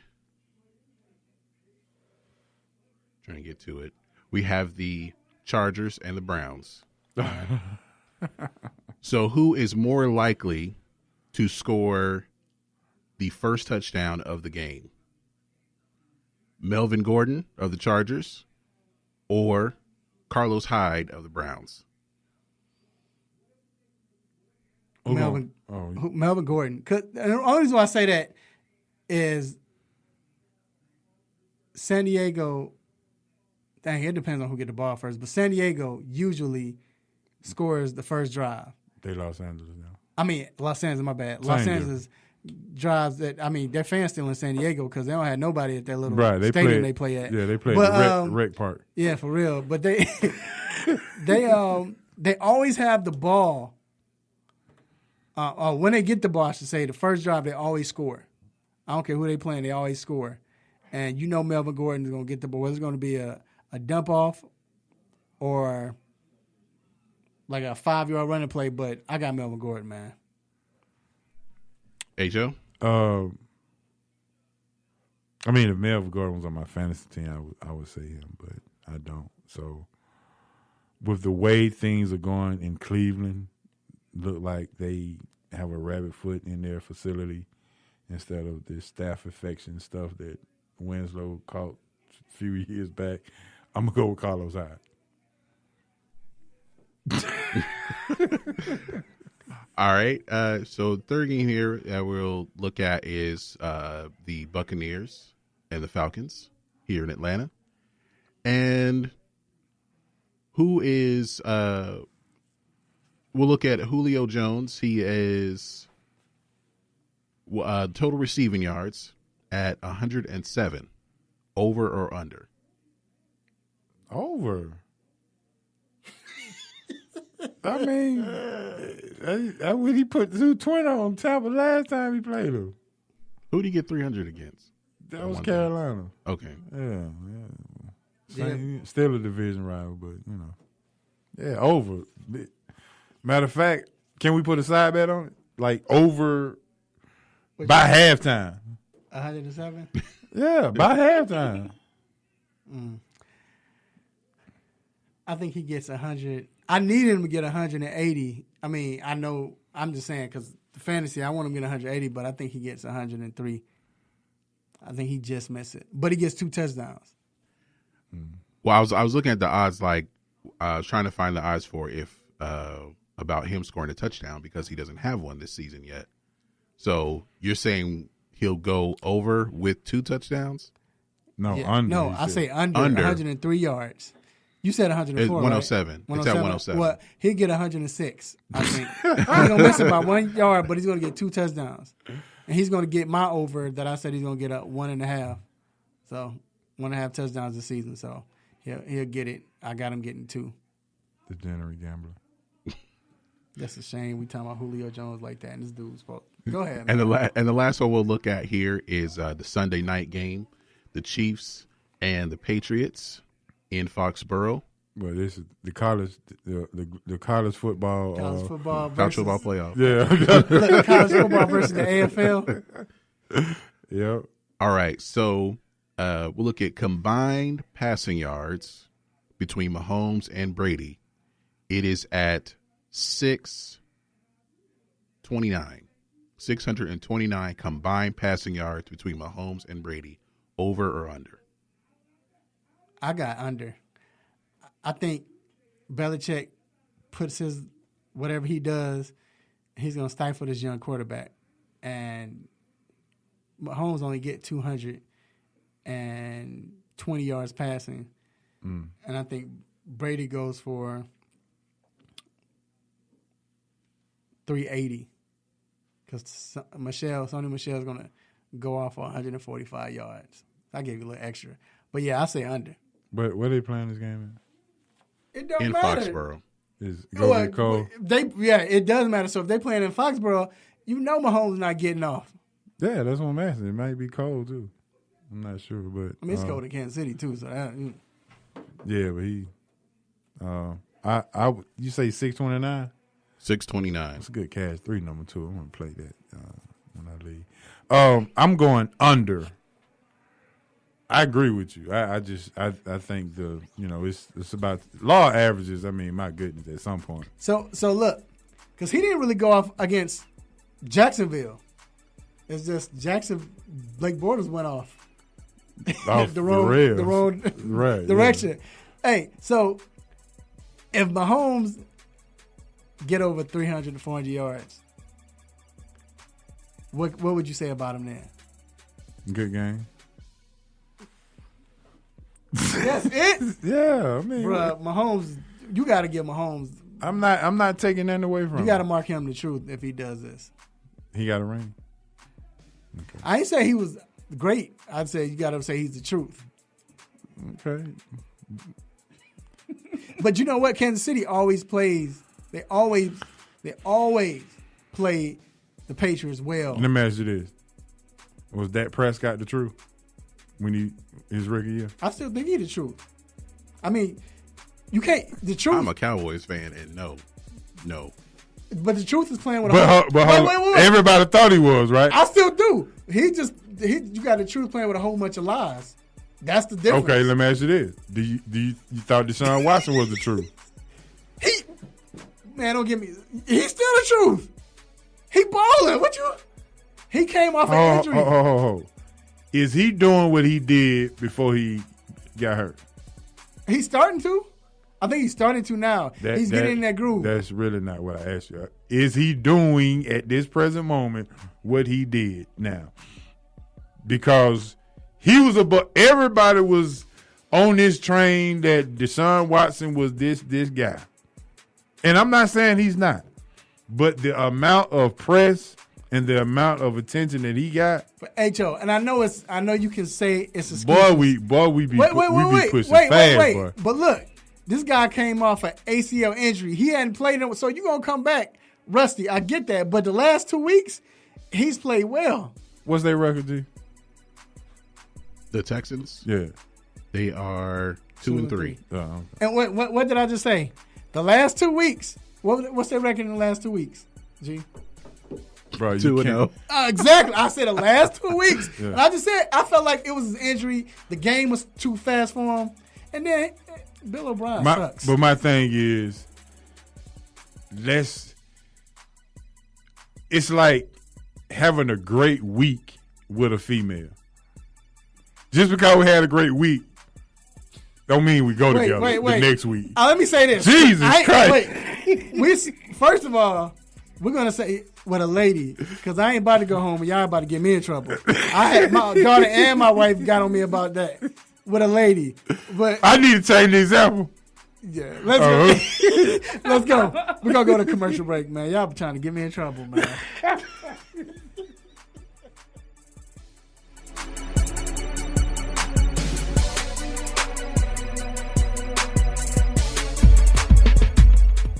Have you been looking for a radio station that gives you sports? I don't believe it! It's a touchdown! Entertainment? Are you not entertained? And other special interest talk shows? Well, isn't that special? All on one app? Yo, that's dope. What app is that? It's the real 1100 AM app for WWE. Grab it for free in your Google Play or Apple App Store today.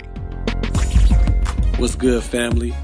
I'm Marlon Sucker Free Jones, a Sucker Free Life LLC, and I'm locked in every Saturday to the best sports show on the planet, the 3-Point Conversion, with no team or no players off limits. So let's talk sports, the best of the best, the worst of the worst, and everything in between. Can you dig that?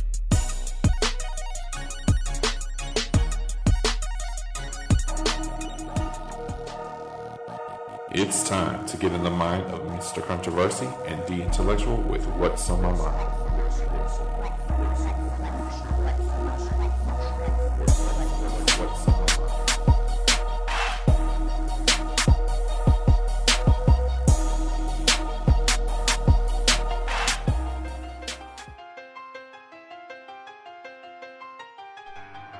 All right, we are back inside the 3-Point Conversion Sports Lounge.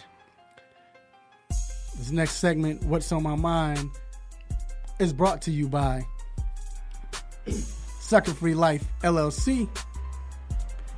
Make sure you live your truth for the world to see, because everyone can be sucker free. Make sure you get your apparel today, exclusively on Facebook /Sucker Free Life LLC. All right, this is What's on My Mind. Is where we go in and talk what's on our mind uninterrupted, and gives us a chance to just, get some stuff off our chest. And what's on my mind, talk about these Atlanta Hawks, and I think the city needs to embrace what is going on. And the only reason why I say that, you say, oh, you drinking the Kool-Aid, because no. I've been here before. I'm a Bulls fan. I'm from Chicago. And I remember after Jordan left, you talk about hard to watch and root for them. Horrible. It was like what them old women say is like watching paint dry. It was horrible. Now, when we got Derrick Rose, and I think we went to the playoffs before he came too, but it still was like, we ain't gonna do anything. It was boring. But when we got Derrick Rose, it was just a difference. Whether we thought we were going to the playoffs or not, the fact that it was excitement. You had a lot of oohs, a lot of ahs. But not only that, because that's the first year Tibbs was there, I think. Yeah. And you saw the team being built differently. I think with the Hawks, we're getting to that point where you bring in Pierce and his life amongst the team. Go to the games. You watch. You can see it on TV. When the last time you seen on preseason, in a preseason game, you see the players jumping up and down and celebrating when it's a dunk or whatever. And I'm talking about going crazy like it's middle of the season. Now, you can say that's probably why they're sorry, because they're getting happy of a preseason game. No, it's not that. It's the fact that you're starting to see they starting to understand what's going on. It's a young team, but you have veterans. You don't have that nowadays. You got a man like Vince Carter, who's a veteran. You bring in Jeremy Lin, as H.O. brought up. He's a veteran. You have the mid to level players that's been there 6-7 seasons, like a Kent Bazemore. So it's a balance with a young coach, with a young star in the making with Trae Young, and these young rookies are full of life. Embrace it. Yeah, you probably won't win 30 games, but it might be the start of a beautiful thing. And we all know when you need to get up and go, and you're trying to get to a point where you want to be a winner, you got to start from the bottom. And when you start from the bottom, you learn. But in the midst of learning, you got to have fun. And I just say, Atlanta, embrace the Hawks, because I think it's going to be an exciting year with a whole bunch of losses, but it should be exciting. You're going to get your money's worth. I put it like that, and that's what's on my mind. It's pretty deep there, bro. Maybe because you're going to a Hawks practice today. You said you ain't buying the Kool-Aid? You ain't drinking it? Nah, I'm down for the Hawks, man. I'm good with them. I just don't do stupid stuff. That's all I ask. But what's on my mind is I think people have to stop falling for the media systematic stuff. People will start watching TV, and whatever they run on TV, they start to believe it. And you get into this, the media and the system and these big networks are to control your mind. Okay. 2 incidents specifically I want to mention to talk about to prove my point. In the NBA playoffs last year, we saw how J.R. Smith didn't call a timeout. Right? Everybody on Twitter making memes and running it all on ESPN and things of that nature. And then everybody started saying he caused Cleveland to lose game 1. Folks, really? Let's be real. That don't stop buying into that. First of all, I can name 2 things that you can blame before you even get to him. First, why is the best player in the world passing the ball with the smallest guy on the floor on him with less than 10 seconds? That's one. Right? You want to be clutch, stop passing the ball. 2, the guy who shoots 80% from the line misses the free throw. And no one says, and no one blames the 2 people prior to J.R. Smith infamous timeout or non-timeout. I just can't believe some of this stuff. Next, the one that's closest to my heart, the Falcons go up 28-3 in the Super Bowl. And everybody say Matt Ryan blew the Super Bowl because they didn't run the ball. He should have called the audible. Fam. I'm going to get into my bankhead. Fam. Joan. Chill. If your head coach is supposedly is a defensive guru, how can the offense spot you 28 points and you still lose the game?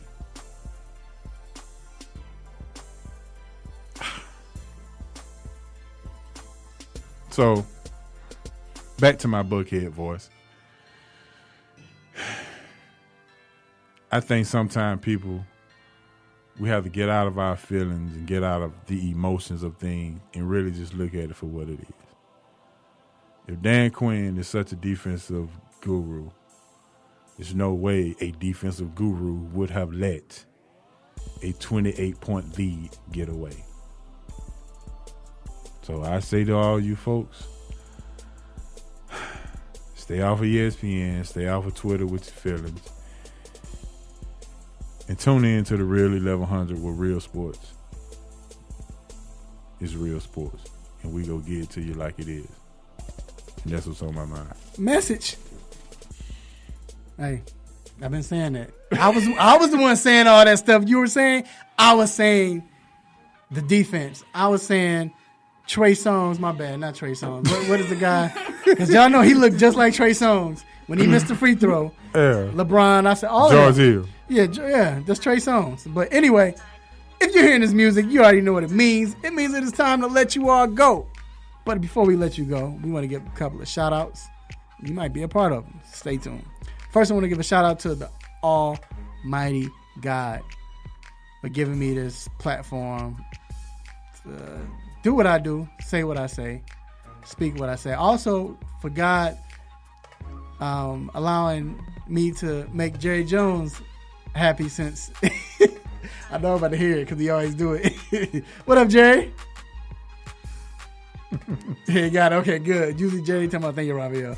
But no, I like to thank God for real to give me this platform, man, to make you all upset, happy, want to give me the stop it button, all of that. Stop it. That's nice, switches it up. And I want to thank our special guest, Sean Thomason, for coming on. I appreciate you from Bleacher Report. Then I got to thank Miss Crystal Dayon for coming back. We're glad to have you back. My engineer G and star of the show, H.O. Appreciate you, man, for coming on. Absolutely, bro. Absolutely. Shout out to all of the 3-point conversion listeners. Shout out to the 3-point conversion folks who listening all over. Cindy Cut Barbershop, since we run their commercial probably every hour. Shout out to D Intellectual. Shout out to Crystal. Glad to have you back. And, of course, G, who controls and holds down the fork. And thank you, Mr. Controversy, for just having me in, man, and always pumping me up like I'm really somebody, and I really appreciate that. No problem, man. Still hadn't got invited to the show. So, also... Stop it! Stop it. I want to thank my family and friends, beautiful wife, children, aunties, uncles, cousins, nephews, grandparents, play cousins, play aunties, and all. Want to thank Antoine Smitty for listening to the show. Who else listens to the show? My man Donnell Thomas, appreciate you. And twin, Ms. Lana, appreciate you. And everybody else, man, that following us and watched us today. Make sure you have a great weekend. Love family. Let them know you love them. Go ahead and eat good. Watch some sports. Good stuff this weekend. Enjoy your life this weekend. Same time next week. Same show. Same sports nonsense. Same crazy hosts. Until then, will you miss me? Smoke a stogie. I'm out. Peace.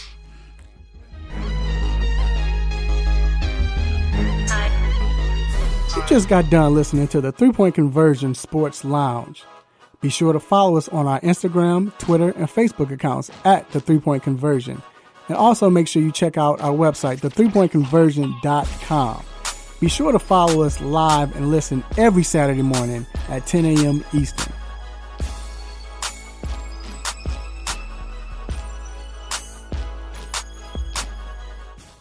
Thank you, Raphael.